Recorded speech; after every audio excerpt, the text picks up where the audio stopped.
ევროკავშირი ტვირთის მიღება ტრანზიტისთვის მოთხოვნებს ამკაცრებს 1 აპრილიდან გადამზიდავებს ევალებათ ევროკავშირის საბაჟო სისტემას ევროკავშირში განკუთვნილი ან ტრანზიტული საქონლის შესახებ დეტალებზე ინფორმაცია ტვირთის ჩასვლამდე მიაწოდონ. დეკლარაციების წარდგენის მოთხოვნას ვრცელდება როგორც სარკინიგზო, ისე საზღვაო, სახმელეთო და საჰაერო გადამზიდავებზე. 1 აპრილიდან ახალი მოთხოვნები ასევე ეხება ელექტრონული კომერციის ბიზნესს, რა იცვლება გადამზიდავებისთვის და რა ელით იმ კომპანიებს, რომლებიც 1 აპრილამდე ახალ მოთხოვნების დაკმაყოფილებას ვერ შეძლებენ. ელენე გოგბერაშვილი გვერდდება შეფასებებით. ელენე, რას აცხადებენ ბიზნესის წარმომადგენლები, გისმენთ?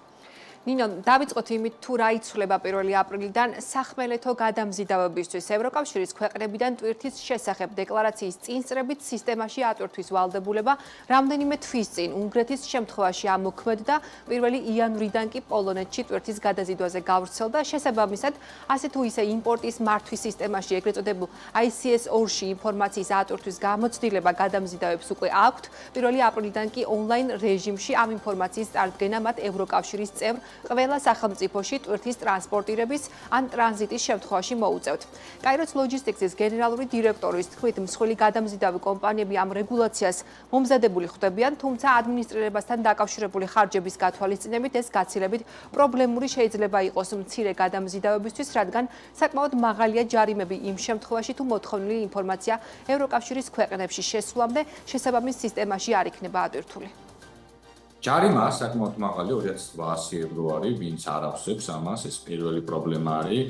მეორე პრობლემა პატარა სატრანსპორტო კომპანიებისთვის, რომელთაც ისე ვთქვათ, არ აქვთ რესურსი ადმინისტრირების, მათთვის იზრდება ზედმეტი ხარჯი და პრობლემას ხნის. ხოლო მსხვილი კომპანიებისთვის ჩვენ ესე ვთქვათ, მომზადებულნი ვართ ისედაც ესე ვთქვათ, ამას შიდა მონიტორინგის თვალსაზრისით ვაკეთებთ და მესამე დიდი დადებითი ამით ისაა ამ ყველაფერს, რომ საკმაოდ ხშირი იყო ადრე ევროკავშირში ტვირთების დაკარგვის მომენტები და ამითაც ევროკავშირი ცდილობს, რომ აღმოქრას ეს მიმართულება, იმიტომ რომ შავი ხვრელივით იყო. და ამით ესე ვთქვათ, პატიოსანი გადამზიდები ვიჩაგრებოდით იქიდან გამომდინარე, რომ არ არსებობდა კონტროლის სისტემა. ევროკავშირი მოთხოვნებს ამკაცრებს საზღვაო გადამზიდავებისთვისაც, მათაც 1 აპრილიდან ევროკავშირში ტვირთის მიღება ტრანზიტისთვის იმპორტის მართვის სისტემაში დეკლარაციის, ანუ INS-ის ატვირთვის ვალდებულება უჩნდებათ, თუმცა აღსანიშნავია, რომ საზღვაო გადაზიდვებში ჩართულ კომპანიებს მსგავსი რეგულაციის შესრულების გამოცდილება უკვე აქვთ ამერიკის ბაზარზე, როგორც Costco Shipping Line-ის გაყიდვების გენერალური მენეჯერი განმარტავს, აღნიშნული რეგულაცია მნიშვნელოვნად გაამარტივებს საბაჟო პროცედურებს საზღვაო გადამზიდავებისთვის კი სასურველად ეს სიახლეს არ წარმოადგენს, რადგან მსგავსი პრაქტიკით ისინი, როგორც გითხარით, აქამდე ამერიკის ბაზარზე უკვე მუშაობდნენ.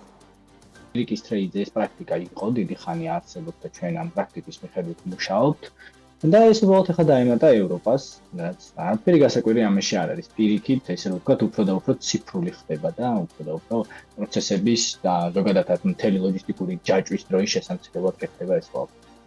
რა თქმა უნდა თავისთავად ტვირთების კონტროლით, რომ რაიმე აგრეგალური ან სანქცირებული ტვირთი არ გაიფაროს.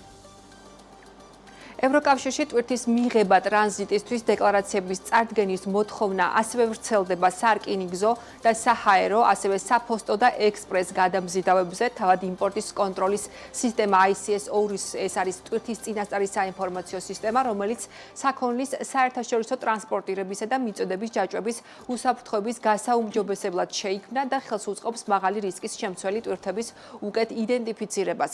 შესაბამისად, ევროკავშირში საქონლის შეტანის ახალი პროცედურის დაცვა ქართულ გადამზიდავებს 1 აპრილიდან მოუწევთ. მადლობა ელენე, გადამზიდავებისათვის ახალ რეგულაციაზე ელენე გოგბერაშვილი საუბრობდა.